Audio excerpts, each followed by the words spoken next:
Welcome to another episode of The Raw Truth. As always, I'm your host, BX Bad Boy. And today, I have a complaint about Looper and their explanation to the end of Justice League, the Zack Snyder edition. Stay tuned.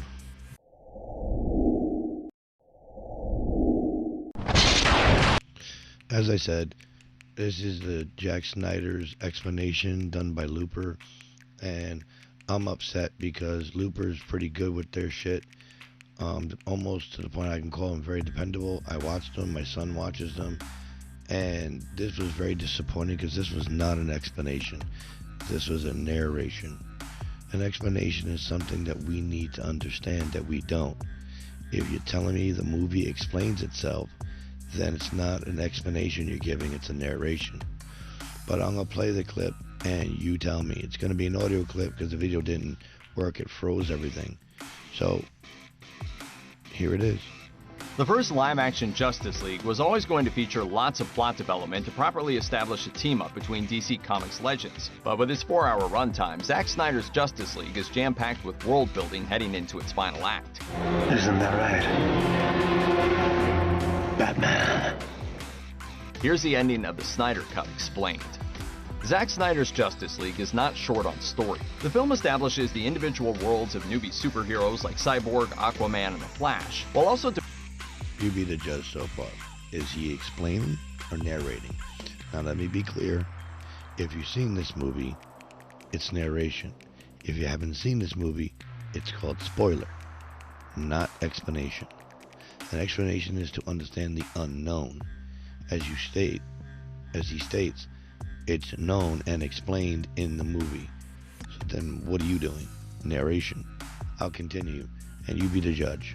depicting a world still reeling from the demise of Superman at the end of Batman vs. Superman: Dawn of Justice. In these earlier scenes, Snyder and company established the personality traits of our superhero protagonists that will end up being crucial in the film's climax. For example, we're introduced to a forlorn cyborg still unsure of what to do with his new robotic enhancements. Barry Allen, meanwhile, is stuck doing dead-end jobs to help pursue a criminal law degree so he can get his dad, Henry, out of prison. The individual members of the titular Justice League have very different personal problems to work out. However, a recurring trait across Cyborg and Aquaman storylines is a lack of interest in working as a team player. Despite those doubts, all of these heroes are forced to work together once Steppenwolf...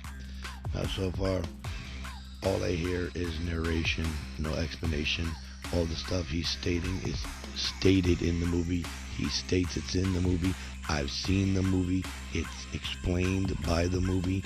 Each one of the characters and their storylines, which are slightly different than the original, all explained, almost step by step, because this is more of a graphic novel than an actual comic movie, which I prefer both of them, but this one gives you a little bit more grit, more teeth. Begins assembling the mother boxes to destroy Earth. It's a threat so intimidating that the team decides to use one of the mother boxes to resurrect Superman, a figure powerful enough to help defeat this otherworldly entity. By the time the finale begins, the Justice League is headed off to Russia to confront their cosmic enemy, and Superman has come back to life and is regaining his personality by sharing tender moments with Lois Lane. Will this epic resurrection pay off in the end? It has to. Every member of the Justice League has a critical role to play in the final confrontation against Steppenwolf, and Barry Allen is no exception.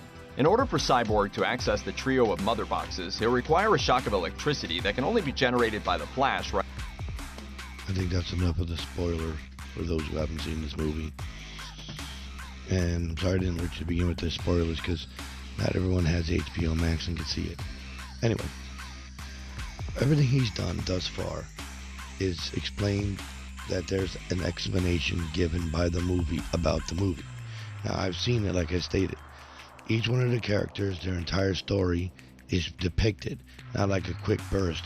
Oh, he's fast. Oh, he's a robot. It's almost dragged out, so you understand. I don't do this much, but I know what the difference is between an explanation and I feel stupid right now. Explanation and narration. He's narrating the explanation, almost like two people saying the same thing at the same time. that's redundant and pretty stupid. And like I said, I'm a fan of Looper, and I hate to bash anybody or talk shit about anybody, but this was no bueno, no good. And plus, there was nothing to explain. Even all the way to the end with Darkseid's appearance, nothing to explain. The entire movie explained itself, leaving nothing to the imagination except what's going to happen next. That's all it does. Because Darkseid doesn't say a word, he doesn't make any gestures, except stepping on Steppenwolf's head. I guess being ironic because his name is Steppenwolf. So he stepped on his head. So the only thing that wasn't explained was what was to come next, because that's supposed to be a surprise. But they gave a hint of the common sense that we already know, that Darkseid isn't done with Earth. White Martian Manhunter says the same thing, but we already know the storyline from the comics, for those who've seen the comics and even the animated movies, that Darkseid never gives up on trying to take over the Earth, because the equation is here. The Earth is the equation. The anti-life, for those who don't know what I'm talking about. So Looper didn't explain anything, and it's very upsetting and actually hurts, because like I said, I'm a bit of a fan, and I'm just let down by that video. Almost seems like they wanted to put up a video about the Snyder release and didn't know what to come up with. I did a Snyder video. I released my opinion of it. Why couldn't they have done the same? Instead of wasting their time on explaining an explanation and being redundant and stupid. Sorry, Looper, you failed. At least in my opinion in this one. You should have done your opinion about the whole fucking movie like I did. Not explaining the end that didn't need an explanation. So on that note, Looper and peoples, I'm out.